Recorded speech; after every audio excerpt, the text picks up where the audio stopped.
मोक्षमार्गस्य नेतारं भेतारं कर्म भूभृतां ज्ञातारं विश्वतत्त्वानां वन्दे तद्गुणलब्धये। हम कर रहे हैं चर्चा तत्वार सूत्र के अध्याय नंबर 2 और सूत्र नंबर 4। अभी तक हमने सूत्र पहला, दूसरा, तीसरा पढ़ लिया, जिसमें जीव के कितने तरह के भाव होते हैं? औपशमिक, क्षायिक, क्षायोपशमिक, औदयिक और पारिणामिक। कल हमने पढ़ा औपशमिक भाव के दो भेद, सम्यक्त्व और चारित्र्य। अब यहाँ पे हम क्षायिक भाव के भेद पढ़ेंगे। क्षायिक भाव के कितने भेद? क्षायिक भाव के 9 भेद। कौन कौन से? ज्ञान, दर्शन, दान, लाभ, भोगोपभोग। ज्ञान, दर्शन, दान, लाभ, भोगोपभोग, वीर्याणि च। आप बोलोगे मैंने कहा क्षायिक भाव के 9 भेद और यहाँ पे बता रही हूँ 7, तो कहाँ गया? च लगाकर पहले वाले में जो हमने पढ़ा था सम्यक्त्व चारित्र्य, वो भी इसमें ले लेते हैं। 7 + 2 = 9। क्षायिक ज्ञान, क्षायिक दर्शन, क्षायिक दान, क्षायिक लाभ, क्षायिक भोग, क्षायिक उपयोग, क्षायिक वीर्य, क्षायिक सम्यक्त्व और क्षायिक चारित्र्य, ये 9 क्षायिक भाव के भेद हैं। इन 9 भावों को नवलब्धियां भी कहते हैं। क्षायिक दान किसे कहते? क्षायिक ज्ञान किसे कहते हैं? ज्ञानावर्णी कर्म के क्षय से क्षायिक केवल ज्ञान होता है। दर्शनावर्णी कर्म के क्षय से क्षायिक केवल दर्शन होता है। दानंतराय कर्म के क्षय से अनंत प्राणियों के समुदाय का उपकार करने वाला क्षायिक अभयदान होता है। लाभांतराय कर्म के क्षय से कवलाहार क्रिया, अन्न जल से रहित केवलियों के क्षायिक लाभ होता है, जिससे उनके शरीर को बल प्रदान करने के कारणभूत दूसरे मनुष्यों को असाधारण अर्थात कभी न प्राप्त होने वाले परम शुभ और सूक्ष्म ऐसे अनंत परमाणु प्रति समय संबंध को प्राप्त होते हैं। यह क्षायिक लाभ है। क्षायिक भोग किसे कहते हैं? समस्त भोगांतराय कर्म के क्षय से अतिशय वाला क्षायिक अनंत भोग होता है, जिससे पुष्प वृष्टि आदि होती है। क्षायिक उपभोग किसे कहते हैं? समस्त उपभोगांतराय के नष्ट हो जाने से अनंत क्षायिक उपभोग होता है, जिससे समावसरण, सिंहासन, चमर, 3 छत्र आदि होते हैं। क्षायिक वीर्य किसे कहते हैं? वीरांतराय कर्म के क्षय से अंतर्वीर्य प्रकट होता है, जिससे पूर्ण ज्ञान, केवल ज्ञान धारण करने की शक्ति आती है। उसी क्षायिक वीर्य कहते हैं। क्षायिक सम्यक्त्व अनंतानुबंधी की 4 क्रोध, मन, माया, लोभ, मिथ्यात्, सम्यक मिथ्यात् तथा सम्यक प्रकृति। इन 7 प्रकृतियों के क्षय से क्षायिक सम्यक्त होता है। ये क्षायिक सम्यक चतुर्थ गुणस्थानवर्ती गृहस्थ को भी हो सकता है। चतुर्थ गुणस्थानवर्ती कौन है? आप सभी भव्य जीव। राजा श्रेणी को हुआ तथा तीर्थंकर को गृहस्थ अवस्था में होता है। अन्य सामान्य लोगों को भी होता है। आपको पता है स्वयंभू रमण द्वीप में कितने तरयंश हैं जिनको पंचम गुण स्थान है? माता जियों को भी पंचम गुण स्थान, चुल्लक जी को भी, चुलिकाइन जी को भी, प्रतिमाधारी को भी और स्वयंभू रमण द्वीप के तरयंशों को। विचार करिएगा। क्षायिक चारित्र समस्त चारित्र मोहिनी कर्म के क्षय से क्षायिक चारित्र होता है। बहुत रुलाता है ये चारित्र मोहिनी कर्म। तो क्षायिक भाव के 9 भेद: ज्ञान, दर्शन, दान, लाभ, भोगोपभोग, वीर्याणि च मतलब ऊपर के 2 हो गए, 7 + 2 9। नेक्स्ट क्षायोपशमिक भाव के 18 भेद: ज्ञानाज्ञान, दर्शन, लब्ध्यस, चतुष त्रि पंच भेदा। ज्ञान और अज्ञान पहला और दूसरा, दर्शन तीसरा, लब्ध्यस चौथा, चतुस चार, त्रि माने तीन, त्रि माने फिर तीन, पंच माने पांच भेद होते हैं। चार, तीन, तीन और पांच भेद ज्ञानाज्ञान दर्शन लब्ध्य, ज्ञान और अज्ञान दर्शन और लब्धियों के, और सम्यक चरित्र संयमा संयमा, सम्यक्त चारित्र और संयमा संयम, ये 18 छायोपशमिक भाव है। कितने? 18। छायोपशमिक भाव के कितने भेद? 18। कैसे? चार ज्ञान। कौन कौन से ज्ञान? आप तो बोलोगे ज्ञान तो 5 होते हैं, यहाँ 4 ज्ञान कैसे बोल रहे हैं? तो अभी केवल ज्ञान नहीं हुआ, इंतजार करिए। मति श्रुत अवधि तथा मना पर्याय ज्ञान 4 तरह के, और अज्ञान 3, कुमति, कुश्रुत और कुअवधि। 3 दर्शन, चक्षु दर्शन, अचक्षु दर्शन, अवधि दर्शन। 5 लब्धियां, छायोपशमिक, दान, लाभ, भोग, उपभोग और वीर। तो कितना हुआ? 4 + 3 = 7, 7 + 3 = 10, और 10 + 5 = 15। छायोपशमिक सम्यक्त्व, अनंतानुबंधी क्रोध मान माया लोभ।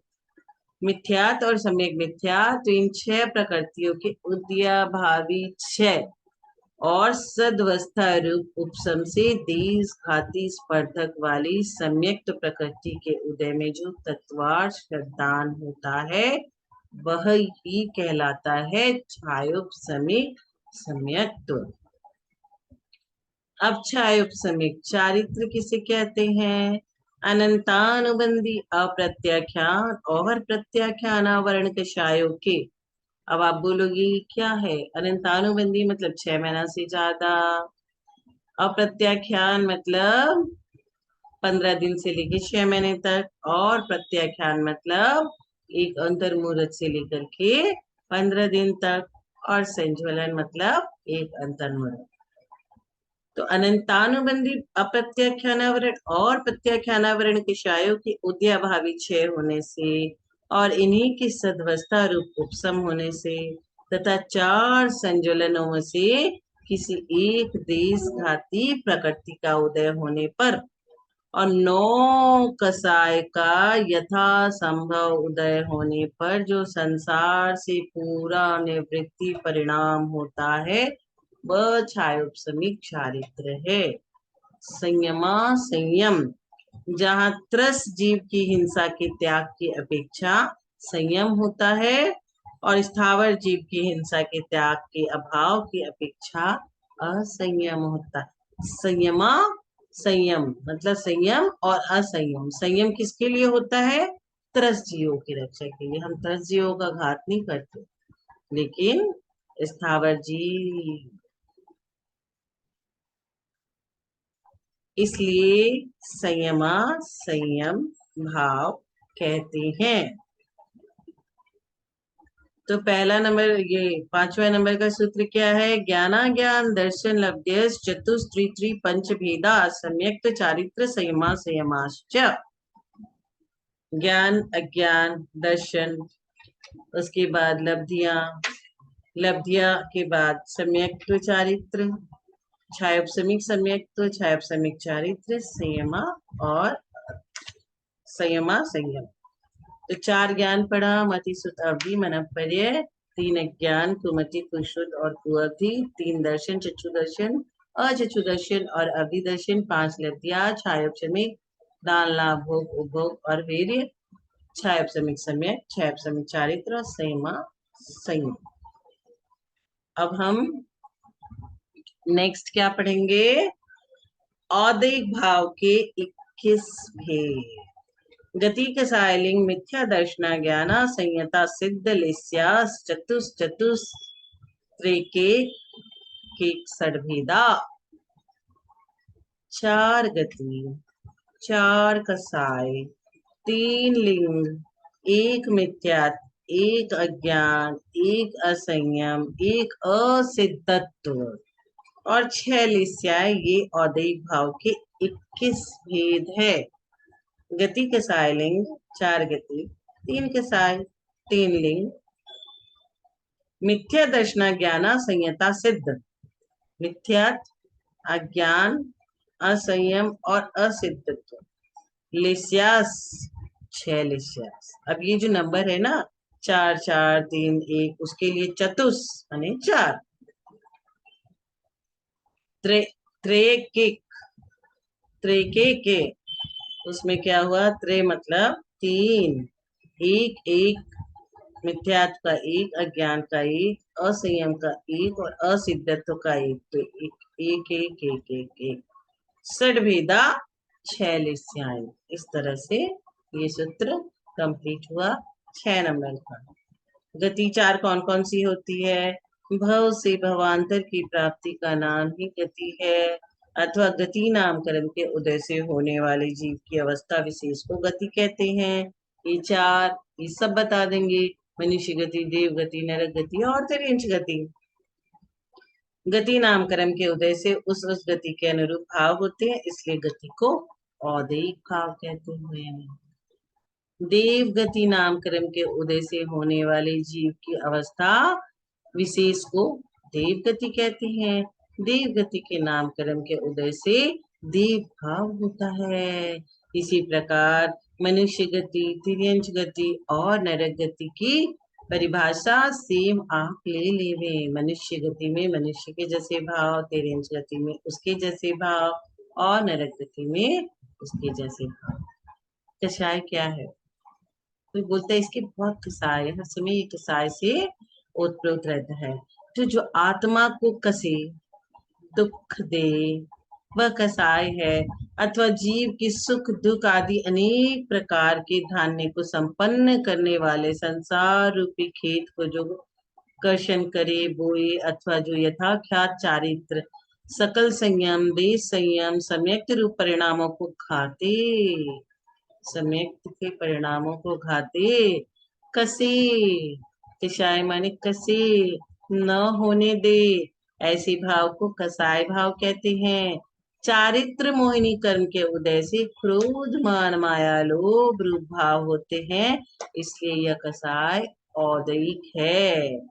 कसाय 4, क्रोध, मान, माया, लोभ। गुस्सा करने को क्रोध कहते हैं। वो सबको दिखता है, वो आदमी फलाना आदमी चला रहा है, सबको दिख गया कि हाँ ये गुस्सा किया। अहंकार करने को मान कहते हैं, वो भी सबको दिख जाता है। छल कपट करने को मायाचारी कहते हैं, और परिग्रह में मूर्छा शक्ति को लोभ कहते हैं। ये मायाचारी और लोग जल्दी से दिखते नहीं, पर क्रोध और मान ये बहुत जल्दी दिख जाता है। लिंग कितने प्रकार के होते हैं सबको पता है, 3 स्त्रीलिंग, पुरुष लिंग और नपुंसक लिंग। ये तीनों लिंग 2 प्रकार के, द्रव्य लिंग और भावलिंग। द्रव्य लिंग किसे कहते हैं और भावलिंग किसे कहते हैं? अंगोपांग नामकरण के उदय से पुरुष, स्त्री, नपुंसक के शरीर में लिंग चिन्ह होता है, जिससे जीव संसार में स्त्री, पुरुष, नपुंसक पहचाना जाता है। यह द्रव्य लिंग है। कोई मुनि महाराज कमंडलू और पिच्छी ले रखे हैं तो द्रव्य से वो मुनिराज है, द्रव्य लिंगी मुनिराज। भावलिंग, वेद 9 कसाय कर्म के उदय से स्त्री में रमने का भाव पुरुष लिंग है, पुरुष में रमने का भाव स्त्रीलिंग है, और पुरुष स्त्री दोनों में एक साथ रमने का भाव नपुंसक लिंग है।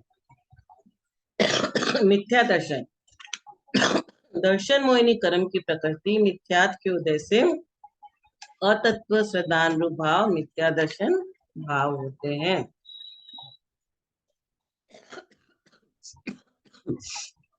अब अज्ञान भाव क्या है? केवल ज्ञानावरण कर्म के उदय से पूर्ण पदार्थों का ज्ञान न होने रूप भाव अज्ञान भाव होते हैं। असंयत भाव कौन से होते हैं? चारित्र मोह के उदय से प्राणी हिंसा तथा इंद्रिय विषयों के से विरक्त न होने रूप असंयत भाव है। और असिद्धत्व भाव क्या है? आठों कर्म के उदय से सिद्ध पर्याय की प्राप्ति न होने रूप भाव असिद्धत्व भाव है हमारे समय। अभी तक हम सिद्ध नहीं बने, जो सिद्ध बन गए वो पृथ्वी पे कभी नहीं आएंगे। तो आठों कर्म का नाश नहीं हुआ। आठ कर्म कौन से हो गए? ज्ञानावरणी, दशनावरणी, मोहिनी, अंतराय, आयु, नाम, गोत्र, ये सारे जो भी कर्म है ना, ये हमारे आठों कर्म जो वे नाश करने, चार घातीय और चार अघातीय। अनंत भगवान जब बनते हैं उनके चार और रह जाते हैं, फिर चार नष्ट होते ही वो सिद्ध बन जाते हैं। तो असिद्धत्व भाव। लेशा कितनी होती है? लेशा 6 होती है। कसाय से अनुरंजित योगों की प्रवृत्ति को लेशा कहते हैं। कृष्ण, नील, कापोत, पीत, पद्म और शुक्ल, ये होती है 6 लेशा। अब इसका एग्जाम्पल एक समझिए, 6 लेशा कैसी होती है, क्या है, इसको एग्जाम्पल से समझते हैं हम लोग। 6 लेसिया वाली 6 मित्र एक संग घूमने गए। उन्हें रास्ते में क्या लगी? भूख। They were saying that I am hungry, I want to eat something. एक फलदार वृक्ष को देखकर 6 लेसिया वाले मित्र ने फल खाने के लिए अलग अलग छवों के भाव। कृष्ण लेसिया वाला कहता है वृक्ष को मूल से उखाड़ कर फल खाया जाए। नील लेसिया वाला कहता है स्कंद को काट कर फल खाएं। कापोत लेसिया वाला शाखा को तोड़कर फल खाएं। पीत लेसिया वाले के उपशाखा टहनी को तोड़कर फल खाने का भाव आता है। पद्म लेसिया वाला सिर्फ फलों को तोड़कर फल खाने का भाव रखता है। और शुक्ल लेसिया वाले के भाव होते हैं कि जो फल पक कर नीचे गिर गए हैं उन्हें ही खा लिया जाए। इस प्रकार भावों की अशुद्धि की तारतम्यता के अनुसार लेशिया का विभाजन किया गया है। जैसे दर्पण, फूंक मारने से दर्पण मैला और धुंधला हो जाता है। दर्पण अपने स्वरूप में स्वच्छ है, किंतु मुंह की भाप के कारण मैला बन गया। इसी प्रकार आत्मा का दर्पण तो स्वच्छ है, प्रतिबिंब को ग्रहण करता है, किंतु औदिक भावों की ऐसी फूंक लगती है जिससे ठीक प्रतिबिंब झलक नहीं पाता। प्रतिबिंब की धुंधलेपन के कारण यह जीव अपने कर्तव्य को, अपने भूलों को साफ साफ नहीं देख पाता और कल्याण मार्ग से वंचित रह जाता है। यही औदिक भाव संसार का कारण है। पूर्व कर्म के उदय से ये औदिक भाव होते हैं तथा आत्मा के राग द्वेष परिणाम कराकर पुनः कर्म बंद कराते हैं। ये औदिक भाव संतति क्रम से चलते रहते हैं। वृक्ष से बीज, बीज से वृक्ष। यदि इसी प्रकार से कसाय, लेशिया, वेद आदि औदिक है तथा इनका संतति क्रम चलता रहेगा, तब तो किसी जीव को कभी मोक्ष नहीं होगा। नहीं नहीं, किसी जीव को मोक्ष न हो ऐसा नहीं होता। जब तक जीव प्रमाद या ज्ञानी रहेगा तब तक उसे मोक्ष नहीं होगा। जब यह जीव पुरुषार्थ की ओर अग्रसर होगा तब क्रम से कर्म कम होते जाएंगे और वह मुक्ति को प्राप्त होगा। जो कर्म बंधे हैं वे कर्म तो उदय में आएंगे। हमें शुभ अशुभ इष्ट अनिष्ट निमित्त कर्म के उदय से प्राप्त होंगे। जो अज्ञानी जीव इन निमित्तों के मिलने पर राग द्वेष करता है, उसे आगे के लिए कर्म का नवीन बंध होगा, फिर वह पुनः उदय में आएगा। परंतु जो ज्ञानी जीव इस अनिष्ट पदार्थ में राग द्वेष को त्याग कर अपने कर्म का उदय मानकर समता धारण कर लेता है, परमात्मा का स्मरण करता है, उसको नवीन पाप कर्म का बंध नहीं होता। क्यों? क्योंकि उसने संवर कर लिया। पुराना कर्म समाप्त होता है तथा वह नवीन साथी से पुण्य बांधता है, जो परंपरा से मुक्ति का कारण बनता है। पुण्य योग से द्रव्य क्षेत्र काल भाव का निमित्त मिलने पर वह साथी से पुण्यवान जीव रत्न त्रय की साधना तथा शुक्ल ध्यान का अवलंबन लेकर कर्मों को क्षय कर मुक्त हो जाता है। जय जिनेन्द्र।